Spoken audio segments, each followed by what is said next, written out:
तो ये भी रवाफिज की किताब है रौज़तुस सफ़ा, जिल्द नंबर 5। इसमें सफ़ा नंबर 2344 यहां लिखा है, चू मुख्तार बर वलायते के मज़कूर गश्त फरमा रवा शुद कि जब उसे हुकूमत मिल गई उस इलाके पर, वह कमा यम बगी भी, इसने जो कहा था कि मैं इमाम हुसैन रज़ी अल्लाह तआला अन्हु के कातिलों को कत्ल करूंगा, बदला लूंगा, उसमें मसरूफ ना हुआ। यानी ये नौबत आई बाकायदा खत लिखने की। कहते हैं कि इस पर गुफ्तन ई मर्द के दावा दोस्ती खानदाने तय्यबीन व ताहिरीन मी नुमायत दर कौले खुद सादिक ने, कि ये दावा तो करता था कि मैं ऐसा करूंगा, लेकिन ये अपनी बात में सच्चा नहीं है। और फिर इससे अगले सफ़े पर ये मोहम्मद बिन हनफिया रज़ी अल्लाह तआला अन्हु का ये खत है,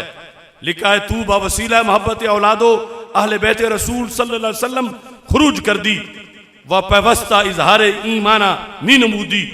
के चूं पर कतला इमाम हुसैन रज़ी अल्लाह तआला अन्हु जफर याबम बरहेज कस अजहा इबका नकुनम उकनू रासो रईस ऐशा उमर बिन साद फारिगुल बाल, हर सुबह शाम बखाना तुम ही आयद व तू बवे बा मुदारा मवासा जिंदगानी मी कुनी, कि तूने कहा था कि मैं सारे कातलों से बदला लूंगा। अब उन कातलों में जो सरे फरिश्त था वो तो उमर बिन साद था, और वो सुबह शाम तेरे घर बैठा होता है और तेरे साथ गप्पे लगा रहा होता है, और तू उसके साथ खुशगपियों में मसरूफ होता है, और तुम लड़ के खाते पीते हो, और उधर तू ये कहता था कि मैं उनमें से किसी को जिंदा नहीं छोड़ूंगा। यानी इस खत की भी नौबत आई। हजरत मोहम्मद बिन हनफिया रज़ी अल्लाह तआला अन्हु ने ये खत भी लिखा। बहरहाल चूंकि जिन जिन लोगों ने कत्ले सैयदना इमाम हुसैन रज़ी अल्लाह तआला अन्हु में किसी लिहाज से भी हिस्सा लिया,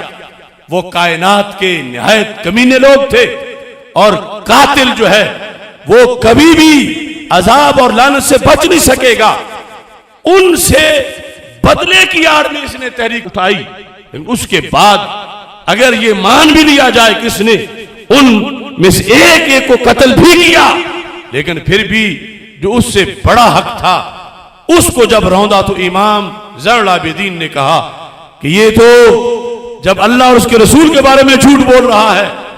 तो हमारा मुहिब कैसे हो सकता है। इसने दावा नबूवत किया है और इसने ये दावा किया कि इस पर वही का नुज़ूल होता है, लिहाजा ये हरगिज़ हमारी तरफ अपने आप को मंसूब ना करे। इस बुनियाद पर इख्तिताम बिल आकर फिर उस इर्तिदाद पर हुआ और उस कुफर पर हुआ कि जो दज्जालून कज़्ज़ाबून की खबर दी गई थी,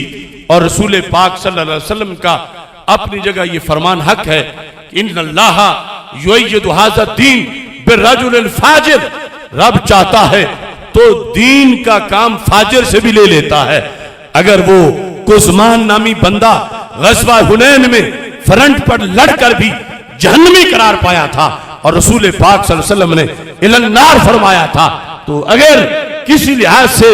किसी अपने मनफत के लिए इसने बदला लिया भी है तो हमारे अइम्मा अहले बैत ने उसको शुमार नहीं किया, बल्कि इसका ये जो जुर्म था दावे नबूवत का, इस जुर्म को सामने रखते हुए इस पर अल इतलाक आले सुन्नत व जमात का ये मौक़िफ़ मैंने जो इतनी किताबों से आपके सामने पेश किया, ये है अहले हक का मौक़िफ़। और इसमें अब हमें इस चीज को भी देखना है कि हमारे अस्मा और रिजाल की जो किताबें हैं उनका इस सिलसिला में फैसला क्या है, क्योंकि आखिरी और हतमी बात रिवायत पर होती है कि ये रिवायत करेंगे तो क्या रिवायत कबूल होगी। कोई ऐसा कौन कौन सा रावी है, लिसानुल मीज़ान जिल्द नंबर 6 इसके अंदर ये सफ़ा नंबर 7 है। सफ़ा नंबर 7 के लिहाज से ये इन्होंने जहां भी बाब बनाया तो इसके नाम के साथ कज़ाब लिखा है 1468 नंबर पर, क्या अल मुख्तार इब्न अबी उबैद अस-सकफ़ी अल कज़्ज़ाब ला यंबगी अन युरवा अन्हु शैउन, इससे कोई शय भी रिवायत ना की जाए। क्यों? लिअन्नहु दालुम मुदिल्लुन काना ज़ाम अन्ना जिब्रील अलैहिस्सलाम यंज़िलु अलैहि, कि ये दावा करता था कि जिब्रील अलैहिस्सलाम का इस पे नज़ूल होता है, लिहाजा ऐसे बंदे से हरगिज़ रिवायत करना जो है वो जायज़ नहीं है। हमारी तारीख की किताबें, अब तारीखुल खुलफा के अंदर इमाम सयूती जिस वक़्त लिखते हैं तो कहते हैं वफ़ी अय्याम इब्न ज़ुबैर कान ख़ुरूजुल मुख्तार अल कज़्ज़ाब अल्लज़ी इद्दा अन्नुबुव्वता, कि ये हज़रत अब्दुल्लाह बिन ज़ुबैर के ज़माने में इसका ख़ुरूज हुआ, ये ज़ाहिर हुआ ये कज़्ज़ाब था, ये दावा नबूवत करता था और फिर इसको कत्ल कर दिया गया। इस तरह ज़हाबी ने जो सय्यिर अलाम नुबला के अंदर इसका बाब कायम किया है, उसके अंदर फिर ताबीन के मुख्तलिफ जुमले और हालात इसके बारे में लिखे,